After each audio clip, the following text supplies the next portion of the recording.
여러분과 기도하겠습니다. 기도로 돌파합시다. 돌파라는 단어가 잘 안 쓰는 단어라서 잘 안 되죠. 그래서 연습이 필요합니다. 제가 돌파하면 여러분 돌파 크게 한번 따라해 보시기 바랍니다. 돌파. 감사합니다. 기도로 돌파하자. 2023년 저도 목회를 하면서 제 앞에 참 많은 장애물이 있는 것 같아요. 이걸 돌파해 보겠다는 생각보다는 어떻게 견뎌야 될까 하는 생각으로 지금까지 목회를 해온 것 같아요. 원래는 2024년 내년이죠. 한 해는 돌파해야겠다는 각오로, 일단 누구랑 싸우겠다는 게 아니에요. 돌파해야 되는 각오로 한 해를 목양하려고 지금 준비하고 있습니다. 이미 기도에 대한 설교가 진행이 됐어요. 오늘도 기도에 대한 설교를 할 것이고, 또 2024년도에는 아마 여러분이 최소한 새벽 기도까지 다 포함해 50일 기도학까지 다 포함해서 60번이나 70번 정도 되는 기도에 대한 설교를 듣게 될 것입니다. 이런 기도는 정말 원리들이 참 많이 있어요. 중요한 것은 사람들이 기도를 하는데 기도의 원리를 몰라요. 그래서 기도가 하나님께 응답되고 상달되지 못하는 경우가 너무 많은 거예요. 원리대로 기도해야 하나님의 기도를 기뻐 받으시는데, 우리는 마치 무속 세계에 있다가 무속에 젖어 있던 삶을 살았잖아요. 우리나라 자체가 아직까지 무속의 영향력에 있어요. 여러분, 세상에 가장 무서운 종교가 무속이에요. 캐톨릭과 무속 신앙이 맞다도 캐톨릭이 무속화가 되고요. 이 무속과 불교가 만나도요, 불교가 무속화가 돼요. 기독교와 무속이 만나도 무속화 되는 경향이 엄청나게 많아요. 정말 정신을 차리지 않으면 곧 기독교도 무속신앙이 돼요. 근데 우리가 무속신앙을 근거해서 기도할 때가 너무 많다는 것입니다. 그래서 기도의 원리를 알 필요성이 있어요. 여러분, 기도의 원리를 알기 위해서 누구의 기도를 알면 가장 잘 알 수 있을까요? 예수님이죠. 왜냐하면 예수는 우리의 구주이자 또 예수 우리의 선생이자 우리의 스승이시기 때문에 그분의 기도를 따라하는 것이 가장 좋은 기도의 방법인 것입니다. 새벽 기도 시간의 하루는 겟세마네에서 기도하는 예수님의 기도의 모습이 잠깐 생각이 났어요. 그래서 예수님의 겟세마네의 기도는 어땠을까? 감난산에서의 예수님의 기도는 어땠을까라는 마음으로 말씀을 준비했습니다. 첫 번째로 겟세마네에서의 예수님의 기도는 습관에 따른 기도였습니다. 예수님은 자신만의 기도의 습관을 가지고 계셨어요.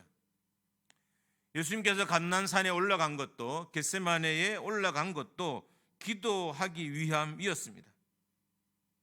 평소에도 예수님은 한적한 곳을 찾아서 기도하셨습니다. 마가복음 1장에서도 예수님은 한적한 곳을 찾아 기도했다라고 되어 있습니다. 마가복음 1장 34절의 기도는 예수님께서 갈릴리에 계실 때의 기도입니다. 많은 사역을 뒤로하고 그리고 한적한 곳으로 가셔서 기도하셨어요. 34절입니다. 예수께서 각종 병이 든 많은 사람을 고치시며 많은 귀신을 내쫓으시되 귀신이 자기를 알므로 그 말하는 것을 허락하지 아니하시니라. 예수님은 많은 사역으로 인해서 피곤했어요. 피곤했지만 습관을 따라 기도의 자리로 가셨던 것입니다. 마가복음에만 예수님의 기도가 3번이 나와요. 이 예수님의 3번의 기도는 모두 다 예수님이 중요한 사역을 앞두고 있을 때 한 기도였던 것입니다. 그러니까 예수님의 사역의 중심에 기도가 있었던 거예요. 아버지께 기도하는 것. 그러니까 예수님도 아버지께 기도하지 않으면 이 땅의 십자가의 삶을, 종의 삶을 감당할 수 없었던 거예요. 그래서 습관을 따라 한적한 걸 찾아서 사건이 있을 때마다, 중요한 믿음의 포인트 때마다 예수님은 기도하셨던 것입니다.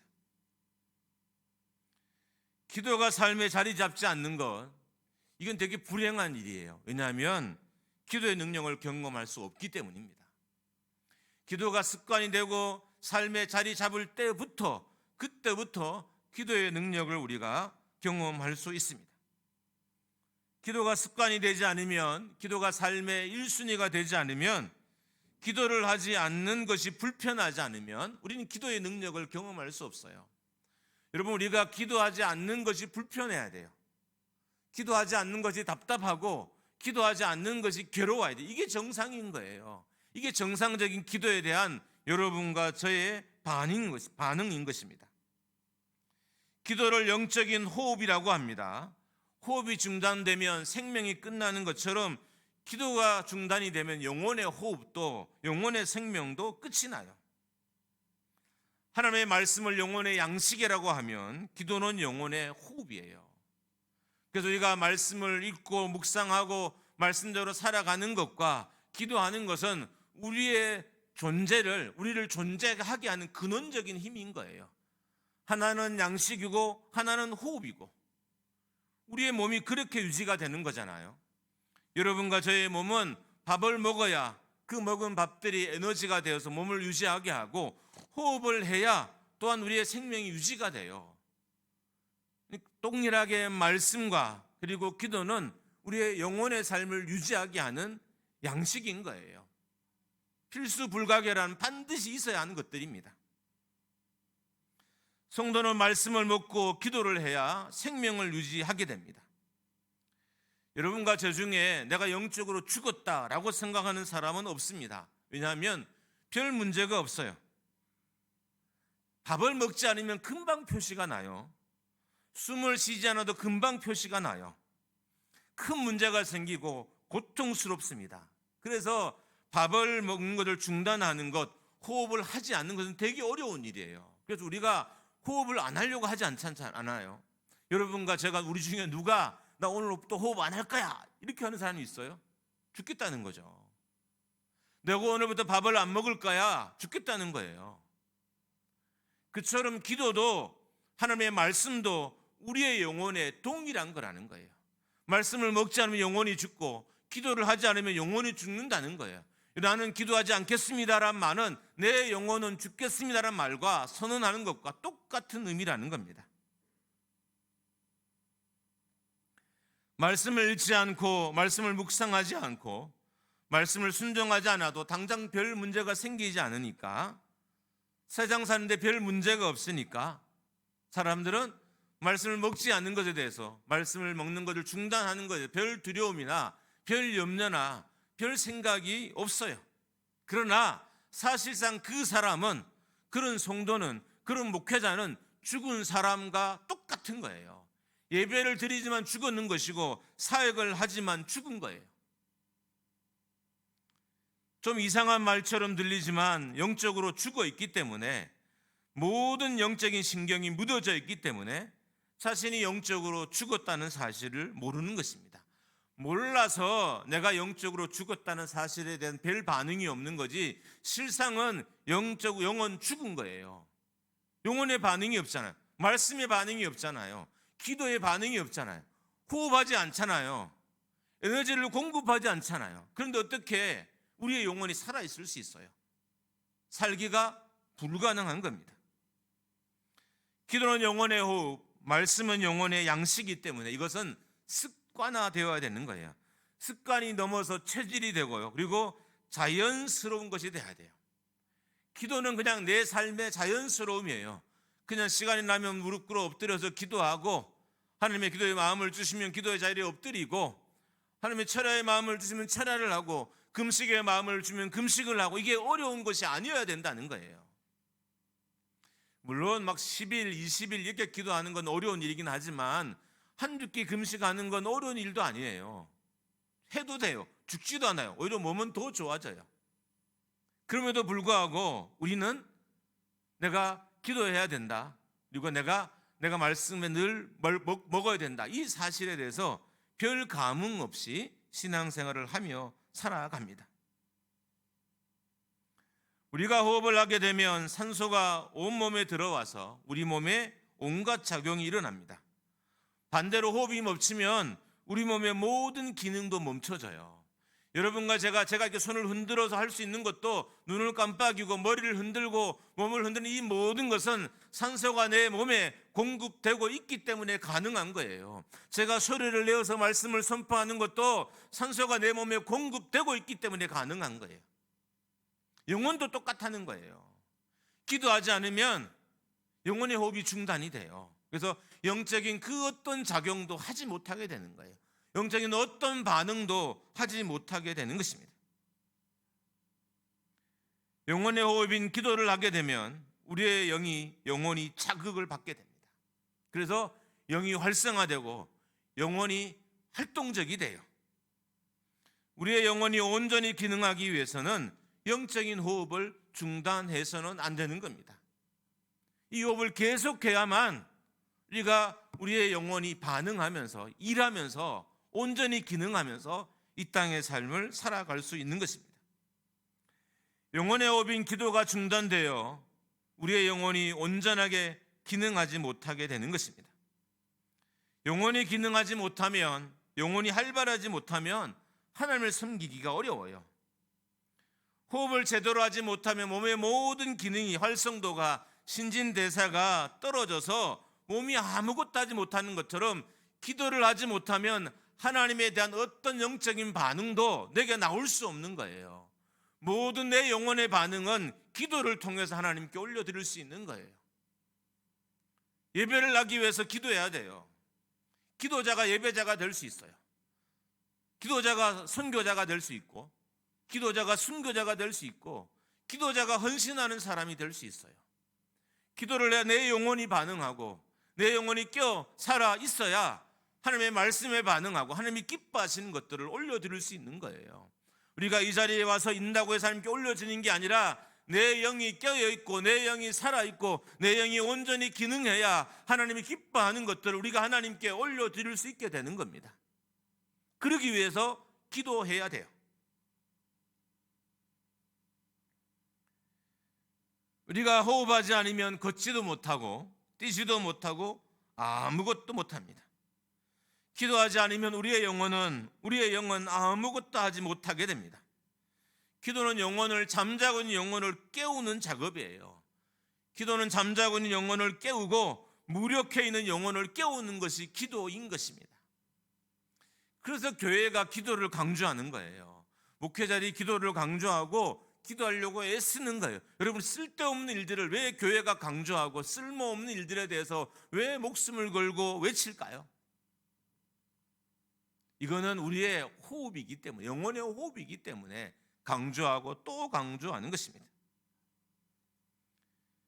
교회가 영적으로 살아있는 영혼의 호흡을 하는 이들이 있어야 교회는 사역을 할 수 있습니다. 육체로도 일할 수 있지만 육체가 일을 하면 곧 육이 나타나요. 그러나 영혼이 일을 하면 영의 역사가 일어나게 되는 거예요. 우리 아이들이 예수를 구주로 영접하는 역사가 일어나게 되고 교회가 성령으로 충만하게 되고 하나님의 음성에 순종하는 자들이 자꾸 늘어나게 되는 것입니다.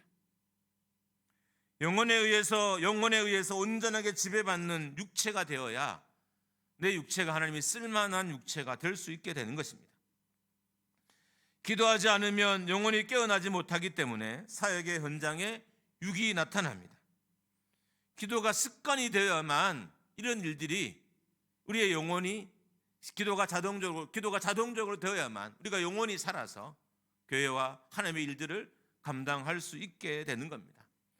우리가 아무리 열심히 해도 기도가 함으로 내 영이 깨어 사는 열심은 따라갈 수 없어요. 내가 아무리 수고를 해도 기도함으로 내 영이 깨어난 나의 영혼이 하나님을 섬기는 일은 우리가 따라갈 수 없는 거예요. 그래서 기도로 우리의 영이 깨어나야 되는 겁니다. 두 번째로 예수님의 기도는 하나님의 뜻에 순종하려는 기도입니다. 예수님께서 감난산에서 겟세마네에서 기도하신 것은 자기의 뜻을 관철시키기 위함이 아니라 하나님의 뜻, 아버지의 뜻에 순종하기 위한 기도였습니다. 기도자가 순종할 수 있어요. 왜 그럴까요? 기도하면 우리의 영혼이 하나님을 향하기 때문인 거예요. 기도하지 않으면 우리의 영혼은 세상을 향해요. 육적인 것을 쫓아 따라가요. 그러나 기도하면 우리의 영혼이 우리를 만드신 이를 향해서 고개를 들게 되어 있어요. 기도하는 자가 있어야 그 고개를 들고 만드신 하나님을 온전히 찬양하고 예배할 수 있게 되는 것입니다. 기도는 우리의 영혼이 하나님을 향하게 합니다. 그래서 하늘로부터 내려지는 음성에 순종할 수 있게 되는 것입니다. 기도하지 않으면 하늘로부터 내려지는 음성도 알 수 없고 하나님의 명령에 순종할 수도 없습니다. 겟세마네에서 예수님은 제자들과 떨어져서 기도하셨어요. 제자들에게 부탁하기를 유혹에 들지 않도록 기도하라. 이 말은 기도하면서도 얼마든지 유혹에 들 수 있고 기도하지 않으면 더 큰 유혹에 든다는 말이에요. 유혹은 다른 말로 하면 시험이에요. 기도하지 않으면 시험에 들고 시험에 들면 순종하기 어렵게 되는 거예요. 그래서 순종할 수 있도록 시험에 들지 말라고 해요. 여러분, 교회에 시험에 든 성도들은 순종하지 못해요. 그럼 시험에 들지 않는 방법이 뭘까요? 우리가 아무리 조심해도 시험에 들어요. 여러분, 제가 정말 조심하게 해도 저한테 시험 드는 성도가 있고 저도 시험이 들어요. 그럼 시험은 여러분이나 저나 누구나 언제든지 들 수 있는 게 시험이에요. 그럼 어떻게 해야 될까요? 기도가 그 시험을 이기게 만들어요. 기도가 유혹을 이기게 만들어요. 그래서 예수님께서 제자들에게 시험에 들지 않도록 깨어 기도하라, 유혹에 넘어지지 않도록 깨어 기도하라 라고 부탁하셨던 것입니다. 우리를 향한 하나님의 계획하심이 있습니다. 하나님 우리에게 기도를 시킬 때는 하나님의 계획이 있다는 겁니다. 기도는 하나님의 계획에 우리를 순종하게 하는 거예요. 근데 왜 순종하지 못하냐? 시험에 들어서 순종하지 못하는 거죠. 하나님의 명령 앞에 저나 여러분이 왜 온전히 순종하지 못하냐 하면 시험에 들어서 하나님의 명령에 우리가 순종하지 못하게 되는 것입니다. 앞에서 말씀드렸던 것처럼 기도하면 우리의 영혼이 활력을 얻습니다. 우리의 영혼이 회복되고 우리의 영혼이 온전해지고 강건해집니다. 그래서 하나님께 순종할 수 있는 거예요. 내 영혼이 강건해지면, 내 영혼이 온전해지면, 내 영혼이 힘을 얻으면 하나님의 어떤 명령에도 순종할 수 있게 되는 거예요. 그래서 기도하라라고 명령하는 겁니다.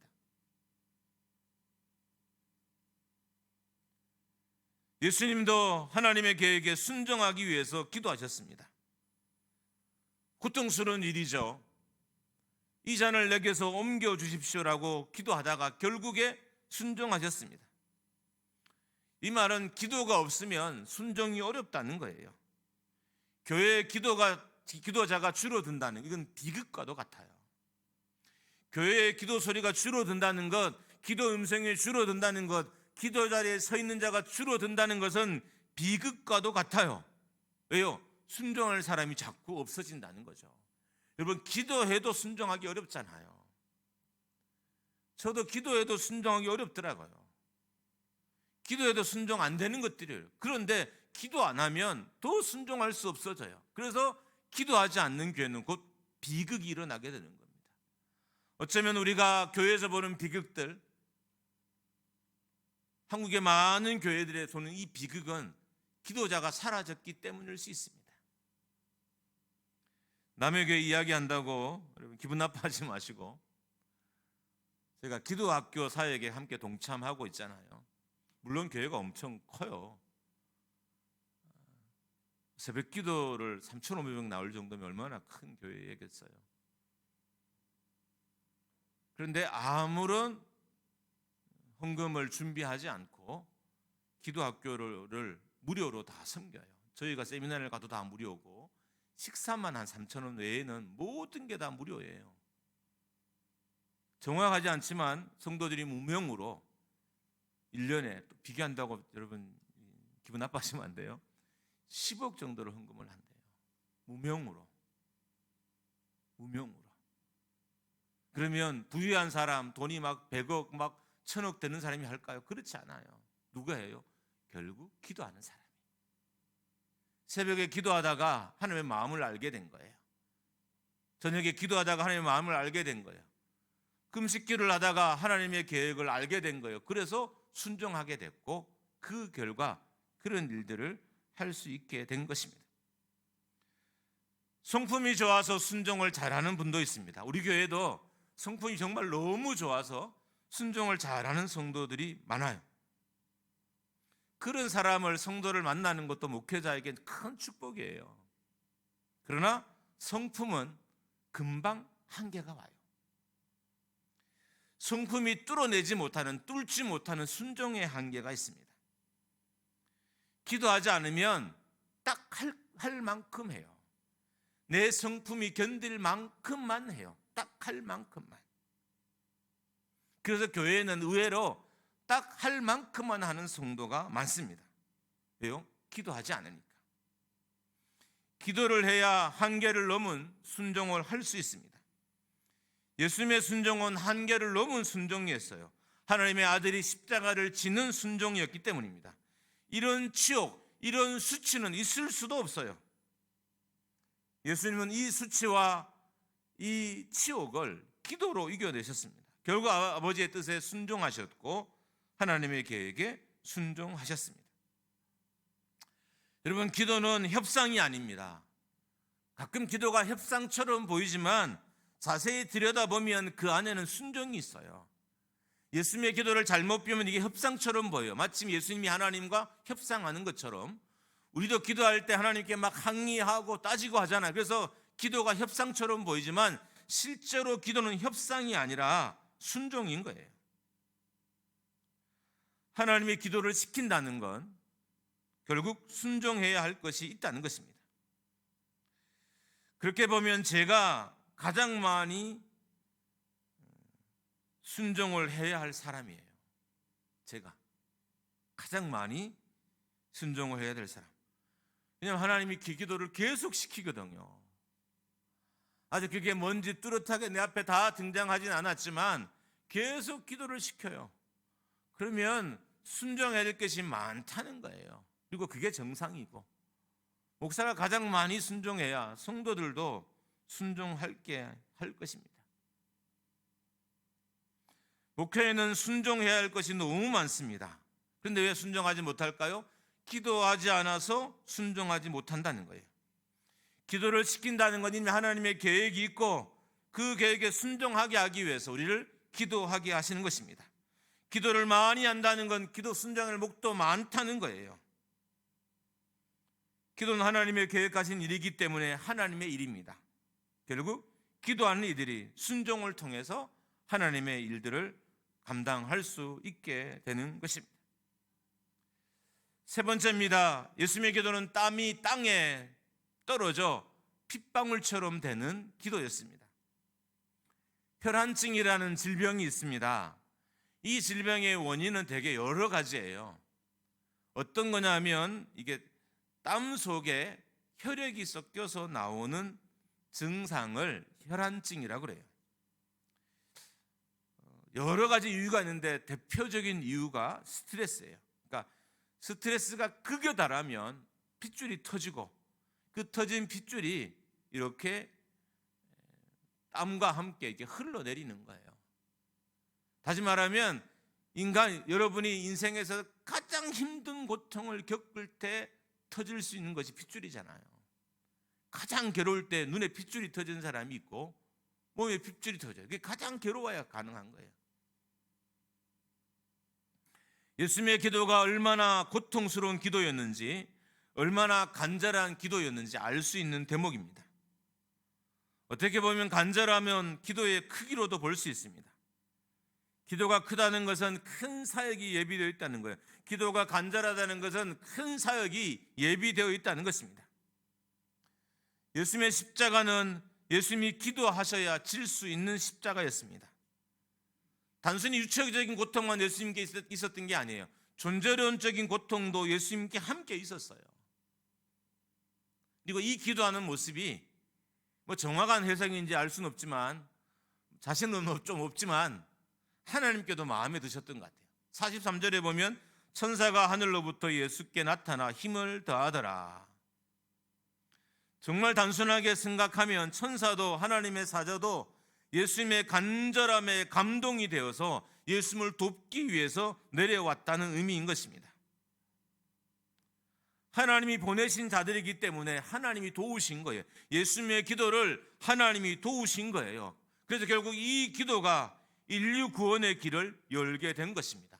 이 기도가 대속의 사역을 열게 된 것입니다. 간절함은 기도의 크기고 기도의 크기는 곧 사역의 크기입니다. 더 간절하게 기도하게 하신 것은 더 소중한 사역이 우리 앞에 눈앞에 있다는 거예요. 지금까지 하지 못했던 기도를 해야 이룰 수 있는 일이라는 거죠. 여러분 앞에 해결되지 않은 많은 문제가 있을 거예요. 이미 기도로 다 해결됐고 남은 것들은 더 많은 기도, 더 간절한 기도, 더 합당한 기도가 있어야 해결될 문제인 거예요. 여러분 가정에 문제가 있죠. 가족 구원에 문제가 있고 물질의 문제가 있고 질병의 문제가 있고 관계의 문제가 있고 온갖 문제가 여러분의 가정에 있어요. 이미 해결된 것은 다 해결돼서 남은 것은 지금까지 해결되지 않는 것만 차곡차곡 쌓여서 남아 있어요. 이게 무슨 의미일까요? 더 기도해야, 더 간절히 기도해야 해결될 문제라는 거예요. 지금의 수준으로는 안 된다는 거예요. 우리는 지금의 수준으로 기도하면서 이 문제가 해결될 것을 바라고 있다는 겁니다.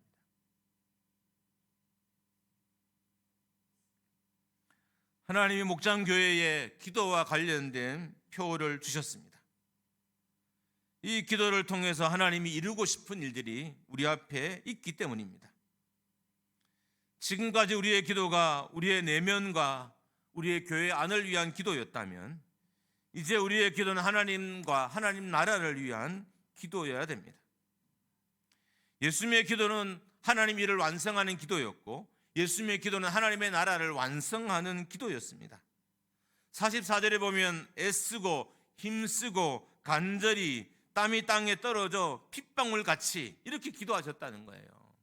예수님이신데 힘을 쓰고 기도하셨다는 거예요.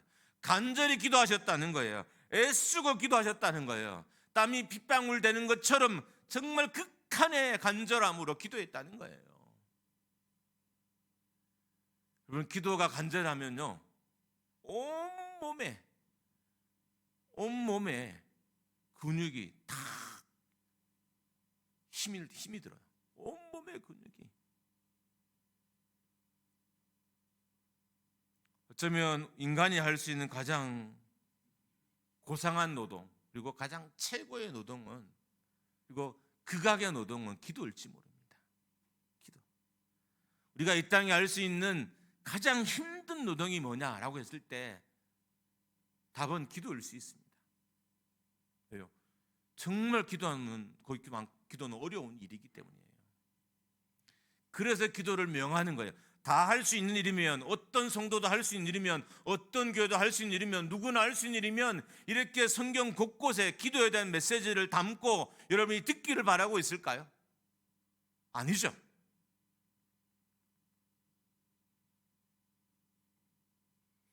여러분은 교회를 위해서, 자녀를 위해서, 여러분의 자신을 위해서 어떤 기도를 해보셨습니까? 우리 교회 기도실 이름 중에 겟셋마네 언덕이라는 기도실이 있습니다.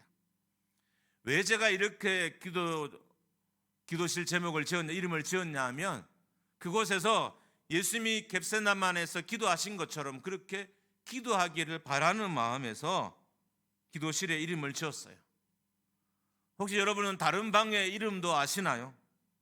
한나의 성전, 야곱의 야복강, 아브라함의 모리아산. 우리 교회에 있는 기도실의 이름입니다. 이렇게 이름을 지은 것은 그곳에서 한나의 기도가 있기를 바랬던 거예요. 우리의 권사님들이, 우리의 어머니들이 한나처럼 기도하기를 바래서 한나의 성전이라고 기도실 이름을 짓고 저기에 이렇게 만들어 놨어요. 야곱의 기도가 다시 회복되기를 바라는 마음에서 야곱이 얼마나 간절하게 하나님과 씨름을 했어요. 그 간절함으로 씨름하듯이 기도하라고. 여러분 씨름 해보셨어요? 한번 하면 우리 같은 일반인들은 온몸에 근육이 뭉쳐서요 며칠이 아니라 몇 주를 고생해야 돼요. 운동하지 않는 사람이 씨름을 하면 하루 지나면 근육이 풀린 게 아니라 몇 주를 힘들어야 이 몸의 근육이 다 풀릴 만큼 씨름은 그렇게 힘든 거예요. 야곱이 그렇게 기도했던 거예요, 여러분.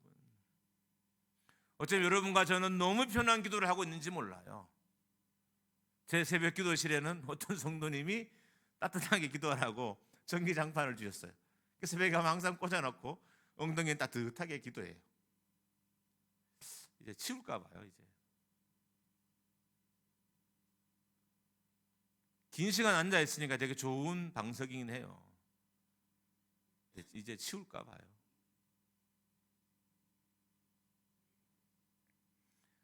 아브라함의 모리아 산으로 기도실에 이름을 적은 것은 그곳에 아브라함의 순종이 있기를 바라는 마음에서, 아브라함이 이삭을 바치는 순종을, 이런 순종을 세상에 누가 할 수 있을까요?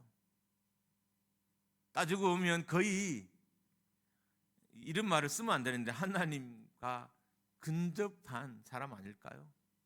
하나님도 아들을 대속의 제물로 우리에게 주셨잖아요. 이삭도 제물로 아들을 하나님께 바치려고 했어요.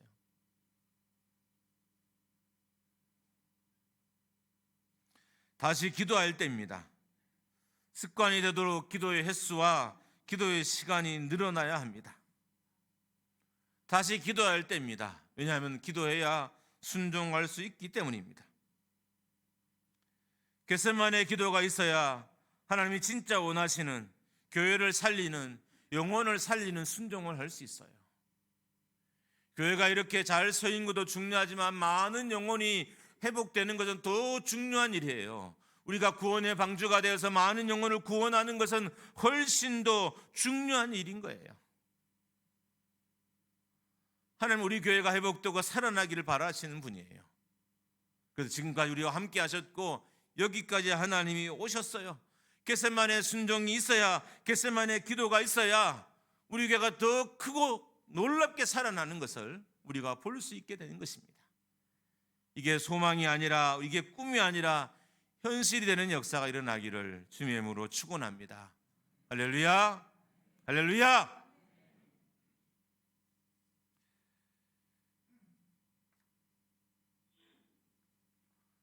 저는 대학교 때부터 너무 사는 게 형편이 없어서 기도를 했어요. 이런 거죠. 기숙사에 못 자니까 강당에 자야 돼요. 그러면 강당은 늘 새벽 기도를 드린다니까 새벽 기도를 드려야 돼요. 기숙사가 없으니까 교회에서 잤어요. 교회도 맨날 기도하면 되잖아요. 잠자리가 없어서 학교에, 요즘은 그 기도실이 없어졌더라고요. 학교 뒷산에 기도실을 가요. 여러분, 자다가 사람이 지쳐요. 그럼 기도실은 뭐 하겠어요? 거기서 이상한 짓을 할 일도 없고 기도 외에. 제가 목회를 잘하는 건 아니지만 어떻든 그런 기도들이 지금까지 저를 여기까지 오게 한 것 같습니다. 여러분, 다시 여러분 기도의 자리로 오셔야 돼요. 목사님 다리가 아파요. 그래도 오세요. 목사님 내 몸이 너무 힘들어요. 그래도 기도하세요. 하나님의 원하심입니다. 함께 이 음성에 순종하는 교회가 되기를 축복합니다. 함께 찬양합니다.